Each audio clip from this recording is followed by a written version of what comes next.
তোমার তো সব সময় ড্রেস, তারপরে নেকলেস, ঘড়ি কি পরছো সব কিছু আলোচনায় থাকে।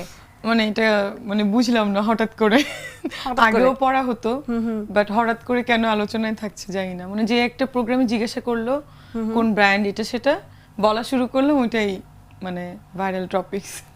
বাট তুমি মনে হয় ব্র্যান্ডস পরতে পছন্দ করো। হ্যাঁ। এইবারও তো শুনলাম ঈদের আগে দুবাই ঘুরতে গিয়েছো, একটা সুন্দর পোশাকের ছবি দিয়েছো, দুবাই রাজ পরিবার থেকে পোশাক পেয়েছো। আমি একটু এই রাজ পরিবারের পোশাকের গল্প শুনতে চাই, কারণ যেহেতু ঈদ নিয়েই ঈদের পোশাক, ঈদের রাজ পরিবারের পোশাক কিভাবে আসলো একটু জানতে চাই।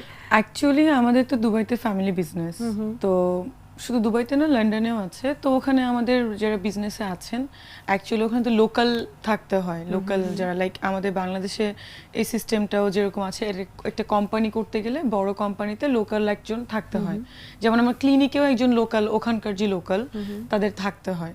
তো ওইভাবে ওখানকার যে লোকাল একজন আছে উনি হচ্ছে ওখানের যে বাদশা আছেন ওনার ভাইয়ের ছেলে। তো ঈদের জন্য তো আমি এবার ওনাদের যে গেট আপ, ওনাদের যে ওয়াইফ, তারপরে মেয়েরা যে ড্রেসেস গুলো পরে, তো আমি বলেছিলাম আগেও একবার যে আমাকে আমার এগুলো খুব ভালো লাগে, মানে ইনভাইট করেছিল ওনার বাসাতে।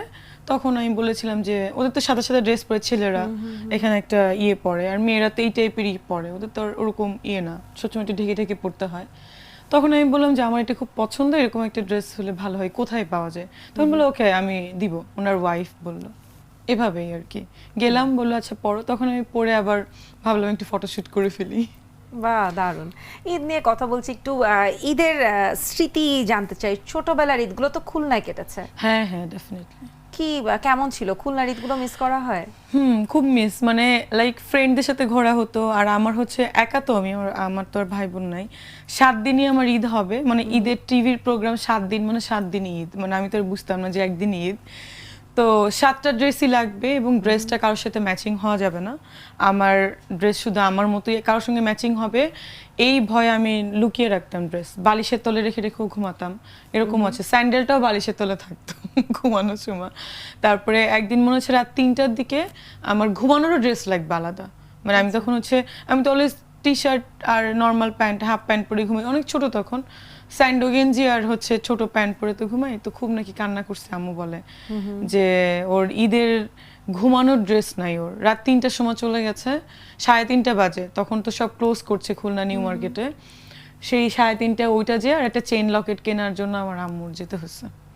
মানে এই গল্প সে করতে করতে ছোটবেলা কি খুব জেদ বেশি ছিল না আবদার বেশি ছিল? আবদার বেশি ছিল, আমি যে ওরকম করতাম না, আমি খুব কিউট, এখন আরো কথা বেশি বলি।